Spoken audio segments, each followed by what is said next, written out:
The unit smelled like rust and old winter coats. A thin light flickered overhead, humming like a dying insect. Maria, the facility manager, had already removed the bolt from the steel door. She stepped back without a word. The woman standing in front of her didn't flinch. A sheriff's deputy shifted nervously to the side, clipboard pressed against his vest. The woman, dark hair pulled back tight, lips bloodless, didn't look at him either. She just stared into the dark. "I don't even remember giving him this key," she muttered, mostly to herself. Maria cleared her throat. "You ready, ma'am?" The woman nodded. The door creaked open.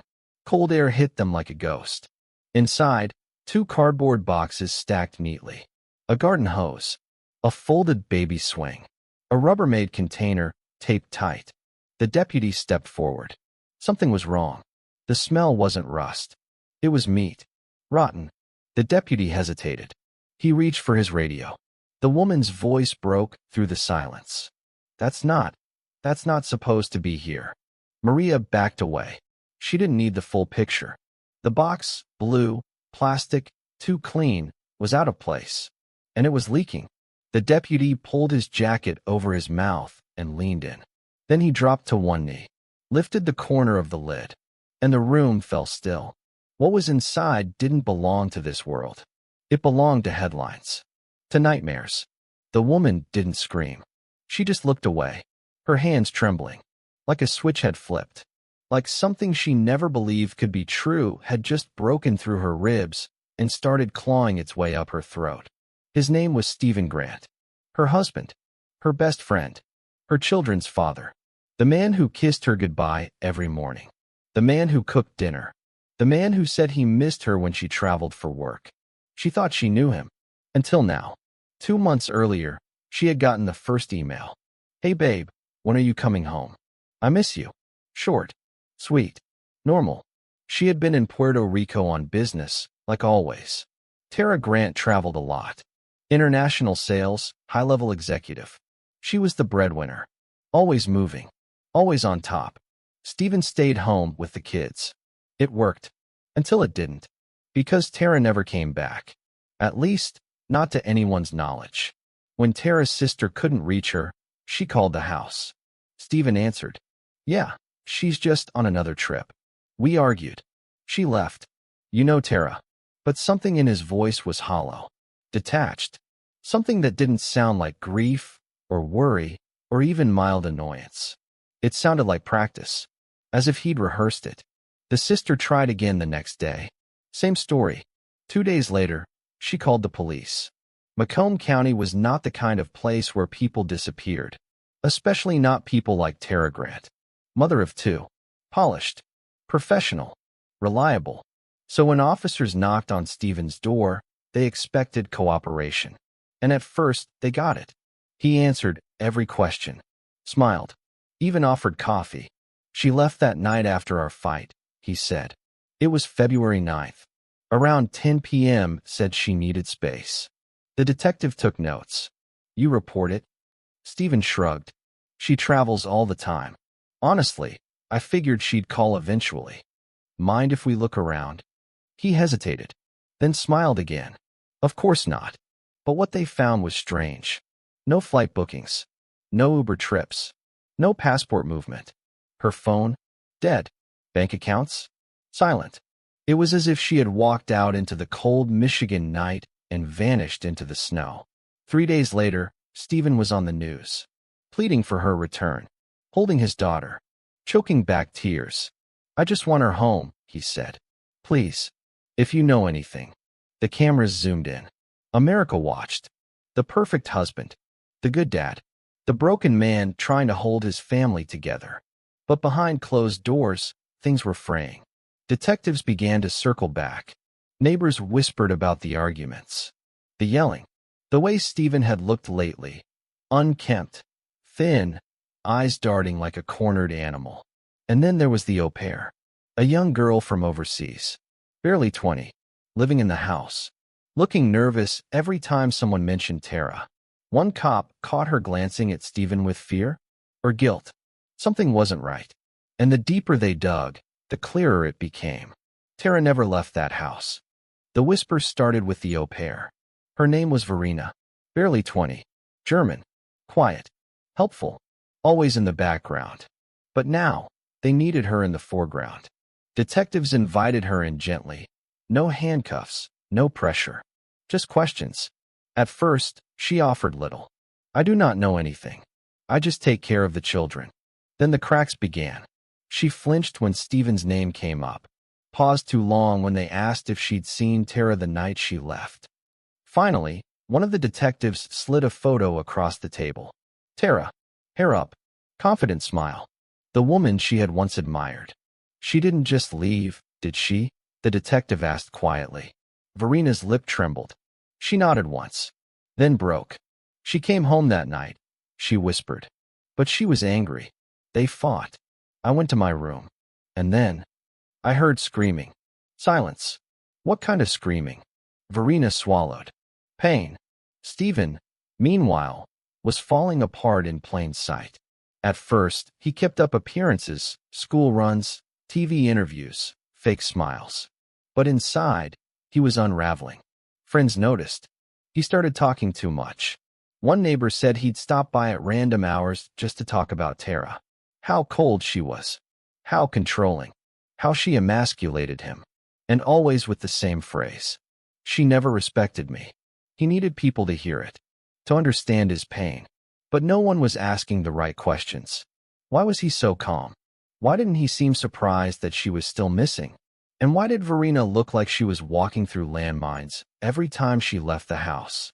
Then, one morning, Stephen called the station himself. I want to help. He walked in with bags under his eyes. Wiry, unshaven, jittery. He handed them a crumpled sheet of paper. His written statement. Typed out. Detailed. Too detailed. He said he had remembered something. A dream. A flash. Maybe she hit her head. Detectives scanned it and exchanged glances. This wasn't a lead. This was a confession trying to wear a disguise. That same night, he vanished. Took his car and drove off. Left the kids behind. Even Verena didn't know where he went. The sheriff's department issued a bolo. Feds got involved. A manhunt began. Helicopters. Roadblocks. TV alerts. They were no longer looking for a missing woman. They were looking for a killer on the run. For days passed. Then a call came in from a hiker on Michigan's Thumb Trail. There was a man curled up beneath a picnic table. Freezing. Mumbling. His hands were blue. He tried to end it, but failed. And when they brought him in, his first words were, I'll tell you everything. Stephen's voice was flat, like someone telling you the plot of a movie he didn't like. She came home from her trip. We argued. She said she was leaving me. Said I was worthless. He paused. I just snapped. The details came out slowly. He'd strangled her in the bedroom, while the kids were asleep down the hall. Then, when it was over, he panicked. Dragged her to the garage. Wrapped her in plastic. Left her body in the deep freezer overnight. Next day, he tried to act normal. Took the kids to school. Made toast. Smiled. Then came back home and cut her apart. They found the saw in the garage. Still stained. Still lying where he'd left it. He put the pieces in garbage bags. Drove around for hours. Disposed of most of them in a nearby park. But he couldn't bring himself to throw away her torso. So he stored it.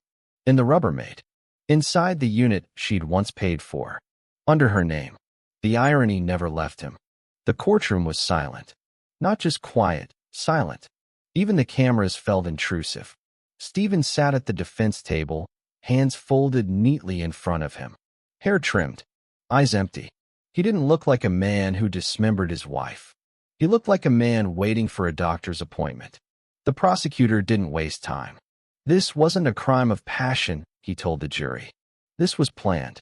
Calculated. Cold. They put up photos of Tara's remains. What was left of her? The room winced. One juror covered her mouth. Stephen didn't flinch. They introduced the saw into evidence. The storage unit lease. The babysitter's testimony. Verena took the stand. She sobbed halfway through, remembering the sounds. The silence. The nights afterward when Stephen told her not to ask questions. And still, The defense tried to paint him as broken, overwhelmed. "I loved her," Stephen whispered. No one believed him. The prosecution had one more card. A phone call. From jail. Stephen had made it 2 weeks after his arrest. "Did you ever love her?" The voice on the other end asked. There was a pause. Then laughter. Cold. Short. Not human. "Not when she looked at me like that," he said. The jury didn't need convincing after that. The sentence came down like thunder. 50 to 80 years. Second-degree murder. Not because he didn't deserve more, but because the plea deal saved the kids from seeing their father's face on the stand. Even in court, his daughter looked for him once. Just once. She saw him and turned away. The public exploded. Every headline screamed betrayal. Husband of missing mom confesses to dismemberment. Storage unit horror in Macomb County. Perfect dad was living a double life. Podcasts analyzed his body language. Talk shows dissected the marriage. Psychologists weighed in. Narcissistic collapse, passive-aggressive rage, covert abuse. But the people who knew Tara, they didn't care about labels. They remembered how she loved poetry. How she once stayed up all night to make her daughter a papier-mâché volcano for school. How she bought Stephen that leather watch he never wore, just because he once admired it in a magazine. They remembered a person, not a victim. Back in the house, nothing felt clean. Every drawer, every door. Tara's sister moved in for a while to take care of the kids. She found a notebook buried beneath the kitchen sink. Tara's handwriting. A list titled, "Things to do after this business trip." Call mom. Book dentist for Alex. Family dinner Friday. Talk to Stephen. Serious talk this time. It was dated February 8th. One day before he made sure she never came home again. The house sat quiet now. Kids gone. Photos removed. Walls bare. Just a hollow echo of what once pretended to be a home. Sometimes, people in the neighborhood slowed their cars as they passed it. Not because they were curious, because they couldn't believe that something this dark had happened right there, behind a normal front door, behind that cheery mailbox, behind a smile. Stephen Grant had said the right things. I loved her. I was overwhelmed. But monsters don't always wear rage on their sleeves. Sometimes, they cook dinner, tuck children in, kiss foreheads, and seethe in silence until they finally explode. Stephen was the kind of man who couldn't stand being less important than his wife. He told people he felt emasculated, invisible. She made the money.